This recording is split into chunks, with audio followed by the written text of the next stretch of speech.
Hello दोस्तों, CSK academy में आप लोगों का स्वागत है। मैं छोटन कुमार कुशवाहा आप लोग को स्वागत करता हूं।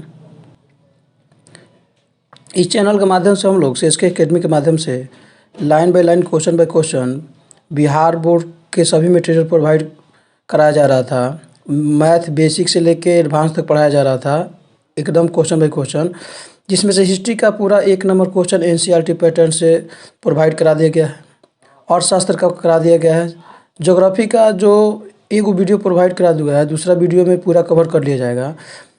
तो यह चैनल का खासियत है कि इसमें बिहार बोर्ड से जुड़ी सभी मटेरियल को आपको प्रोवाइड कराया जा रहा है। वीडियो अच्छा लग रहा है ना, चैनल को सब्सक्राइब कर लीजिए और बेल आइकन को दबा लीजिए ताकि नोटिफिकेशन मिलते रहें। अब इसके दो नंबर जो वीडियो जो बन रहा है, इसमें पूरा ज्योग्राफी जो है भारत संसाधन एवं उपयोग को कवर कर लिया जाएगा। 1 नंबर ये एग्जाम में डायरेक्ट पूछा जाता है NCERT पैटर्न से। अब इसके चलते हम लोग यहाँ पर भारत संसाधन और उपयोग जो था वो हम लोग पढ़ चुके थे। अब हम लोग को पढ़ना है कृषि वाला और निर्माण उद्योग, परिवहन उद्योग और बिहार कृषि एवं संसाधन। इसके बारे में हम लोग अध्ययन करेंगे। जो 1 नंबर इसका जितना भी होगा इसको हम लोग क्या करेंगे, समझ लेंगे। चलते हम लोग क्वेश्चन की तरफ। इसका जो पहला क्वेश्चन है वो है, इनमें से कौन रबी फसल है। तो रबी फसल देखिए चान्ना होता है, जिसकी बुआई अक्टूबर नवंबर में की जाती है, मार्च अप्रैल में काट ली जाती है, उसे रबी फसल कहा जाता है। चान्ना हो गया, गेहूं हो गया, मटर हो गया, सरसों हो गया, सब रबी फसल होते हैं। किस फसल को उजला सोना कहा जाता है। तो कपास को उजला सोना कहा जाता है। किस फसल को सुनहरा रेशा कहा जाता है। तो जूट को सुनहरा रेशा कहा जाता है। 4 नंबर क्वेश्चन है, निम्नलिखित कौन से उस कृषि प्रणाली को दर्शाता है जिसमें एक ही फसल लंबे चौड़े क्षेत्र में उगाई जाती है। तो रोपण कृषि को दर्शाता है। शुष्क कृषि में निम्नलिखित में कौन सी फसल नहीं बोई जाती है। तो गन्ना नहीं इसलिए नहीं बोते, गन्ना के लिए पानी की आवश्यकता होगी और शुष्क में यह नहीं होगा। निम्नलिखित कौन सा राज्य भारत में चाय का सबसे बड़ा उत्पादक है। तो वो असम है। चावल की खेती मुख्य रूप से होती है तो किस मृदा में होती है। तो वो होती है जलोढ़ मृदा में। चाय के उत्पादन में विश्व में भारत का स्थान कौन सा है। तो दूसरा स्थान है। रबी की फसल पैदा होती है तो जाड़े में, सही है। जूट किस जलवायु का पौधा है। तो जूट उष्ण एवं आर्द्र जलवायु का पौधा है। अरेबिका किस फसल की उत्तम किस्म है। तो कहवा का। संसार के चावल उत्पादक क्षेत्र में भारत का स्थान तो दूसरा है, पहला चीन है। भारत में कौन सा राज्य सबसे अधिक गेहूं उत्पादन करता है। तो उत्तर प्रदेश। लेकिन वही क्वेश्चन जब प्रति हेक्टेयर उत्पादकता पर आए तो वह हो जाएगा हमारा पंजाब। प्रति हेक्टेयर सबसे ज़्यादा उत्पादन किसका होता है। तो पंजाब का। सबसे ज़्यादा उत्पादन गेहूं कौन राज्य करता है। तो वो करता है उत्तर प्रदेश। गेहूं उत्पादन में विश्व में भारत का स्थान दूसरा। भारत का सबसे बड़ा जूट उत्पादक राज्य कौन सा है। तो वह है पश्चिम बंगाल। निम्न में कौन खरीफ फसल है। तो चावल है। चावल, बाजरा, ये क्या होता है, चावल, बाजरा, अरहर, ये सब क्या होता है, खरीफ फसल होता है। चावल किस प्रकार की जलवायु का पौधा है। तो शुष्क, उष्ण और शुष्क जलवायु का पौधा है। चावल है तो खरीफ फसल है। काली मिट्टी उपयुक्त है तो कपास की खेती के लिए। दाल किस पौष्टिक अंश का स्रोत है। तो दाल में देखिए प्रोटीन सबसे ज़्यादा पाया जाता है। उसके बाद है, निम्नलिखित में कौन रबी फसल है। तो गेहूँ। रबी की फसल किन महीनों में बोई जाती है। तो अक्टूबर नवंबर अभी बताए थे। निम्न में कौन व्यावसायिक फसल नहीं है। तो गेहूँ व्यावसायिक फसल नहीं है, इसको उगाते हैं हम लोग खाने के लिए। इकाई 3 जो है, इकाई 3 यह है निर्माण उद्योग। इसमें 1 नंबर क्वेश्चन की तरफ हम लोग चलते हैं। इसमें सीधा सीधा क्वेश्चन एग्जाम में पूछा जाता है, टाटा लोहा इस्पात किस राज्य में है। तो झारखंड में है। झारखंड में की जगह है। तो जमशेदपुर में है। दूसरा है, भारतीय लोहा और इस्पात कहाँ पे है। तो वो पश्चिम बंगाल में है। उसके बाद है तीसरा, विश्व वसरैया लोहा और इस्पात कहाँ पे है। तो कर्नाटक भदौरी में है। भिलाई लोहा एवं इस्पात संयंत्र कहाँ है। तो यह छत्तीसगढ़ भिलाई में है। राउरकेला इस्पात संयंत्र कहाँ है। तो उड़ीसा राउरकेला में है। दुर्गापुर इस्पात संयंत्र कहाँ है। तो पश्चिम बंगाल दुर्गापुर में है। बोकारो इस्पात संयंत्र कहाँ है। तो झारखंड बोकारो में है। सेलम इस्पात संयंत्र कहाँ है। तो तमिलनाडु सेलम में है। विशाखापट्टनम इस्पात संयंत्र कहाँ है। तो आंध्र प्रदेश विशाखापट्टनम में है। विजयनगर इस्पात संयंत्र कहाँ है। तो कर्नाटक विजयनगर में है। इसके 1 नंबर क्वेश्चन है, इनमें से कौन औद्योगिक अवस्थी का कारक नहीं है। तो पूंजी। भारत में सबसे पहले स्थापित लौह इस्पात कंपनी निम्नलिखित में से कौन है? तो वह है टाटा लौह इस्पात कंपनी। पहली आधुनिक सूती निम्न मिल मुंबई में स्थापित की गई थी क्योंकि मुंबई एक पतन है। यह कपास उत्पादक क्षेत्र के निकट स्थित है।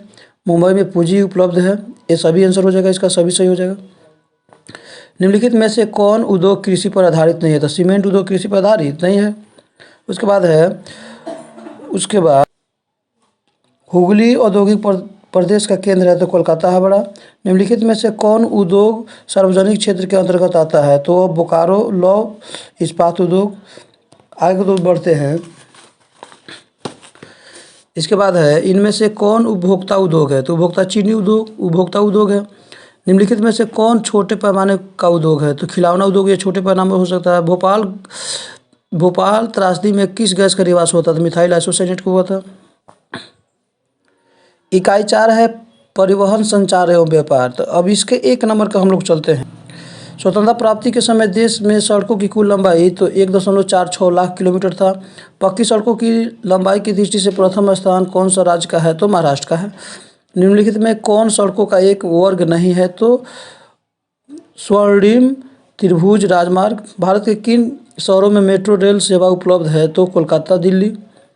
अभी तो बहुत बढ़ गया है लेकिन इसमें पहले से अवेलेबल था। किस वर्ष इंडियन एयरलाइंस को इंडियन नाम दिया गया था? 2005 में। भारतीय अंतर्देशीय जल मार्ग प्राधिकरण गठन कब हुआ? तो 1986 में। इंदौर पत्तन किस राज्य में स्थित है? तो तमिलनाडु में स्थित है। 8 नंबर जो क्वेश्चन है, भारत को कुल कितने डाक क्षेत्र में बांटा गया है? तो 8। देश में कितने विशेष आर्थिक क्षेत्र विकसित हैं? तो वो है 7।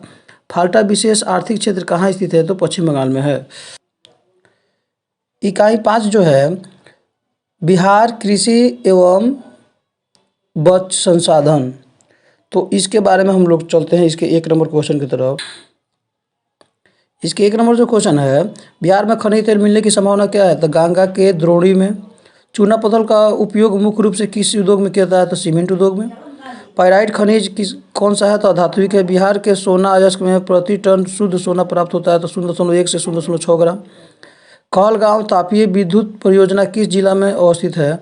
तो वह है भागलपुर। कांटी तापीय विद्युत परियोजना किस जिला में स्थित है? तो वह है मुजफ्फरपुर। इसके 7 नंबर जो क्वेश्चन है वह है बिहार में BHPC द्वारा बृहद परियोजनाओं की संख्या कितनी है? तो 10। बिहार में कार्यरत जल विद्युत परियोजनाओं की कुल विद्युत उत्पादन क्षमता कितनी है? तो वो है 44.2 मेगावाट। आगे बढ़ते हम लोग। बिहार में खनिज तेल मिलने की संभावना है गंडक द्रोणी में, ये तो हो गया था हमारा। उसके बाद हम लोग को पढ़ना है बिहार जनसंख्या और नगरीकरण का। बढ़ते हैं इसके 1 नंबर क्वेश्चन के। चलिए 2001 में बिहार की कुल जनसंख्या 8 करोड़ से अधिक थी। 1991 2001 के दौरान बिहार की जनसंख्या वृद्धि कितनी हुई? तो 28.63%। बिहार में ग्रामीण आबादी तो 89.5%, जो अभी 2001 की जनगणना के अनुसार बिहार में प्रति वर्ग किलोमीटर कितने व्यक्ति रहते हैं? तो उस समय 881 व्यक्ति था। सबसे अधिक आबादी वाला कौन जिला है? तो पटना है। सासाराम नगर का विकास हुआ था तो मध्य युग में। अविभाज्य बिहार में एकमात्र नियोजित नगर था तो टाटा नगर। 8 नंबर इसका जो क्वेश्चन है, 2001 की जनगणना के अनुसार बिहार की नगरीय आबादी थी तो 10.5%। बिहार का सबसे बड़ा नगर कौन है? तो पटना है। चलिए इकाई 6 है मानचित्र का अध्ययन करना है। इसके 1 नंबर क्वेश्चन की तरफ चलते हैं। उच्च आवाज प्रदर्शन के लिए हैस्यूर विधि का विकास किसने किया था? तो वह किया था लेहमान ने। पर्वतीय छायांकन विधि में भू आकृतियों पर किस देश से प्रकाश पड़ने की कल्पना की जाती है? तो वह है उत्तर पश्चिमी। छोटी महीन एवं खंडित रेखाओं को ढाल किस दिशा में खींचकर ऊंचावत प्रदर्शन की विधि को क्या कहते हैं? तो हैस्यूर कहा जाता है। उसके बाद है तल चिन्ह की सहायता से किस स्थान विशेष की मापी की ऊंचाई को क्या कहा जाता है? तो विशेष ऊंचाई।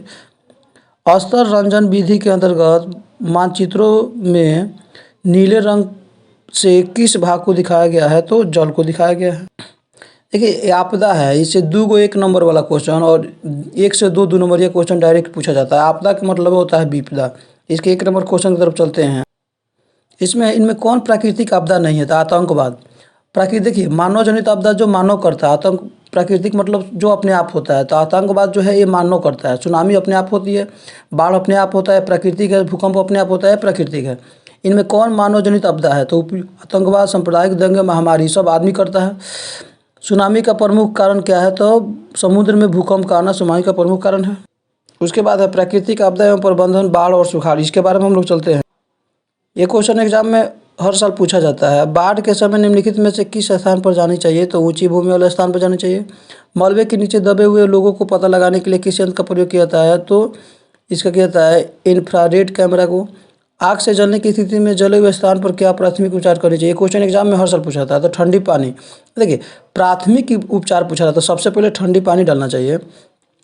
बस्ती या मकान में आग लगने की स्थिति में क्या करनी चाहिए? तो अग्निशामक यंत्र को बुलाना चाहिए। उसके बाद सुनामी किस स्थान पर आता है? तो समुद्र के स्थान पर सुनामी आता है।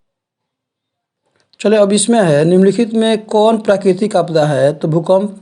भूकंप संभावित क्षेत्रों में भवनों की आकृति कैसी होनी चाहिए? तो आयताकार। 3 नंबर क्वेश्चन है भूखलन वाले क्षेत्र में भूखलन वाले क्षेत्र में ढलान पर मकानों का निर्माण क्या है? तो अनुचित है। सुनामी प्रभावित क्षेत्र में मकानों का निर्माण कहाँ करनी चाहिए? तो समुद्र तट से दूर ऊंचाई पर। बाढ़ से सबसे अधिक हानि होती है तो पशुओं की, फसलों की, भवनों की, सबको हानि होती है। किसी सुखाड़ होता है, जल के अभाव के कारण किसी सुखाड़ होता है। Thank you very much.